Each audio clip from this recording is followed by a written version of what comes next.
भद्रं कर्णेभिः शृणुयाम देवः भद्रं पश्येमाक्षभिर्यजत्राः स्थिररंगैस्तुष्टुवामं सस्तनमर्वैषेमि देवितं यदायु। सम्मानित सज्जनों और देवियों, ये जो कार्यक्रम आप देख रहे हैं प्रवचन का, ये आप दिव्य ज्योति न्यूज़ चैनल की ओर से देख रहे हैं। आप सबका कर्तव्य है कि इन प्रवचनों को आप सब्सक्राइब करें, लाइक करें और शेयर करें, ताकि ज़्यादा से ज़्यादा शेयर करने से ये युवा पीढ़ी को मिले और उसका लाभ सब उठाएं।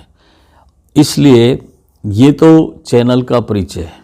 और जो प्रवचन कर रहे हैं वो है आचार्य धन कुमार शास्त्री, जन्मभूमि निरपुड़ा, वर्तमान पता शिव कॉलोनी, गुराना रोड, गली नंबर 1 बड़ौत, फ़ोन नंबर 9758861334।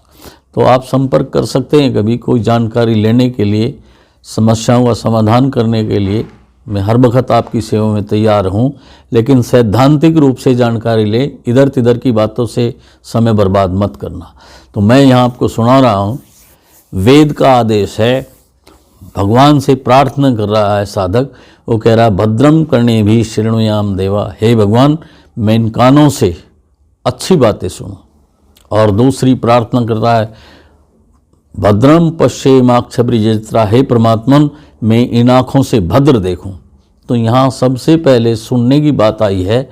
तो जो हम कानों से सुनते हैं उनका सीधा प्रभाव हमारे मन और मस्तिष्क पर पड़ता है, हृदय पर पड़ता है, और वो तुरंत अपना एक्शन दिखाता है। उसका जो प्रभाव है वो तुरंत दिखाई देता है। तो यहाँ जो है अच्छी बात सुनने का और बुरी बात सुनने का प्रभाव संगति के आधार पर मैं बता रहा हूँ। अगर हमारी अच्छी संगति होगी तो हमारी वाणी से भी अच्छी अच्छी बातें निकलेंगी, और अगर हमारी संगति खराब होगी तो हमारी वाणी से भी बुरी बातें निकलेंगी जो दूसरों को प्रभावित करेंगी। तो इसलिए हम वेद के आदेश का पालन करें। भद्रम कर्णेभिः शृणुयाम देवा, हे परमात्मन हम इन कानों से भद्र सुने। मुझे घटना याद आती है, एक राजा और मंत्री दोनों जंगल में घूमते हुए चले गए, रास्ता भटक गए। रास्ता भटकने के बाद दोपहरी का समय, राजा को भूख भी लगी और प्यास भी लगी।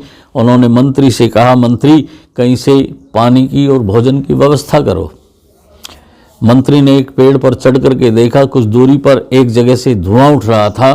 तो उसने समझा कि जहाँ धुआं उठ रहा है, जहाँ आग है, वहाँ पानी की भी व्यवस्था होगी। तो उस राजा को लेकर उस तरफ गए। तो जाकर के देखा जहाँ से वो धुआं उठ रहा था वो एक झोंपड़ी के पास था। तो झोंपड़ी के पास पहुँचे, वो किसी साधु की कुटिया थी। वहाँ जाकर के उन्होंने देखा कि साधु की कुटिया का दरवाज़ा तो बंद है, पर दरवाजे पर एक तोता टंगा हुआ था। जैसे ही तोते ने उन अजनबी आदमियों को देखा, अनजान आदमियों को देखा, तो तोते ने आते ही कहा, आओ जी, नमस्ते जी, आपका परिवार तो ठीक है। जब राजा ने शब्द सुने, आओ जी, नमस्ते जी, आपका परिवार तो ठीक है, राजा बड़े प्रभावित हुए और वो अपनी प्यास को भूल गए। अरे कितना बढ़िया तोता है, कितने बढ़िया शब्द कहे हैं, इसने तो कमाल कर दिया है, बहुत ही अच्छा तोता है, हो सकता है वह किसी महान आदमी का हो। तो राजा के लिए कुटिया में से पानी की व्यवस्था मंत्री ने की, पानी पिलाकर कहा, महाराज आप कुटिया में बैठ कर के आराम करो, थोड़ी देर में इसका स्वामी भी आ जाएगा और भोजन की भी प्राप्ति हो जाएगी। अगर नहीं होगा तो मैं बना करके आपको खिलाऊंगा। महाराज की समझ में बात आ गई, दोनों आराम करने लगे। कुछ देर के बाद में उस कुटिया का स्वामी साधु आए। उन्होंने 2 अतिथियों को अपने यहाँ देखा, सत्कार किया। सत्कार करने के बाद में जो भिक्षा में भोजन मांग करके लाए थे उनको भी दिया, बांट करके सबने भोजन किया।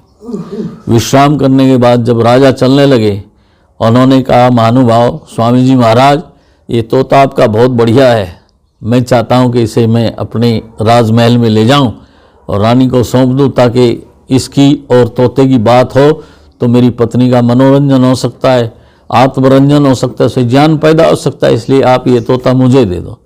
स्वामी जी महाराज ने वो तोता उन्हें दिया और लेकर के जैसे वो राजमहल में पहुँचे तो तोते ने रानी के साथ में भी वही व्यवहार किया और उसने कहा, आओ जी, नमस्ते जी, आपका परिवार तो ठीक है। रानी ने जब ये बात सुनी, कहा बहुत ज्ञानवान तोता लाए हैं, तोते की विशेषता है जो दूसरों से सीख लेता है वो नकल बहुत जल्दी करता है, इसलिए उसे पता नहीं क्या कह रहा है, लेकिन सीखता रहा वो, चलता रहा वो मामला। रानी ने राजा को उलाहना दिया और कहा महाराज अगर दो इनका जोड़ा बना करके लाते हैं आपस में बात करते तो मुझे बहुत आनंद आता, आप अकेला ही लाए हैं तोते को। राजा ने कहा किसी दिन फिर जाऊंगा, अगर कहीं तोता मिल गया तो इसका जोड़ा बना दूँ। एक दिन राजा अपना वेश बदल करके अपने शहर की व्यवस्था को देखने के लिए गए। पहले राजा लोग प्रजा को सुखी रखने के लिए वेश बदल करके घूमते थे और देखते थे कोई उनके साथ में किसी का प्रजा का अन्याय तो नहीं हो रहा है, तो उस अन्याय को निपटाने के लिए राजा जाते थे। जैसे घूमते वो निकले तो एक दुकान के दरवाजे पर उन्हें वही उसी तरह से एक तोता टंगा हुआ दिखाई दिया। राजा ने सोचा बन गया बात, आज तो रानी को इसका जोड़ा ले जा करके बना करके देंगे। तो जैसे ही राजा उसके पास में पहुंचे उस तोते ने कहा आ गया है तू, बता झटकेगा लेगा या हलाल, और पिछला हिसाब कर। राजा के कान में 3 शब्द पड़े, पहले उसने कहा आ गया है तू, राजा को क्रोध आया। क्यों? सभ्य भाषा नहीं थी, तू तड़ाक की भाषा थी, उसे सुनकर के राजा को क्रोध आया। और जब उसने कहा कि बता झटकेगा लेगा या हलाल, तो राजा को और क्रोध आया और उसने कहा अरे मैं शुद्ध शाकाहारी और ये जो मांसाहारी बना रहा है, ये मांस खाने वाले जानते हैं 2 तरह से होता है, एक झटका होता है, एक हलाल होता है।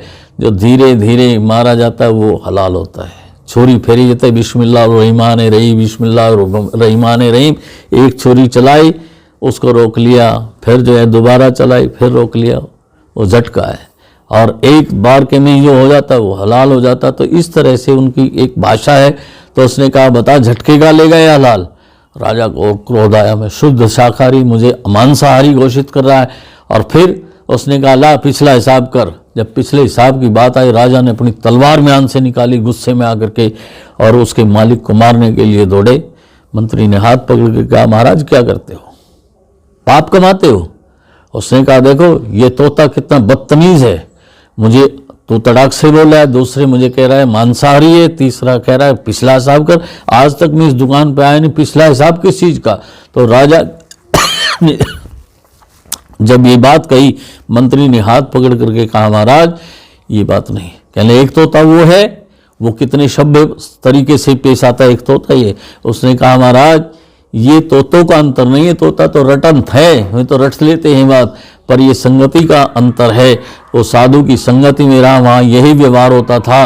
वो कहता था आओ जी, नमस्ते जी, बैठो जी, आपका परिवार तो ठीक है, तो वो वही बोलता था।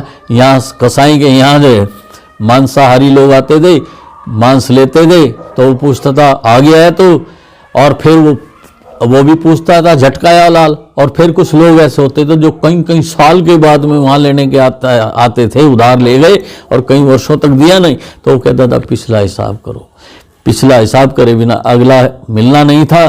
तो यहाँ यही व्यवहार होता था महाराज। इसलिए उस तोते की विशेषता नहीं है, इसकी कोई वो बदतमीजी नहीं है, ये तो संगति का असर है। हम जिस संगति में बैठते हैं, जैसी बात सुनते हैं, वही हम समाज में प्रसारित करते हैं। इसलिए हम अपने बच्चों को अच्छी संगति दें।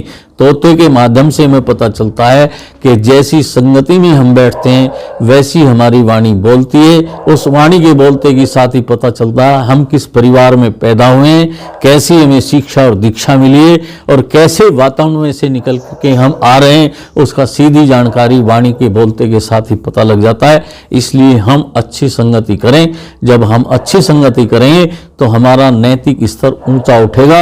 युवाओं को अपने बड़ों के पास में बैठ करके कुछ चीज़ें उनसे सीखनी चाहिए, क्योंकि उनके पास में अपने अनुभव का बहुत बड़ा खजाना है। उसको प्राप्त करने के लिए हम उनकी संगतिकरण करें, हम बहुत अच्छे बन सकते हैं, समाज के अंदर आदर पा सकते हैं, सम्मान पा सकते हैं, संपत्ति पा सकते हैं।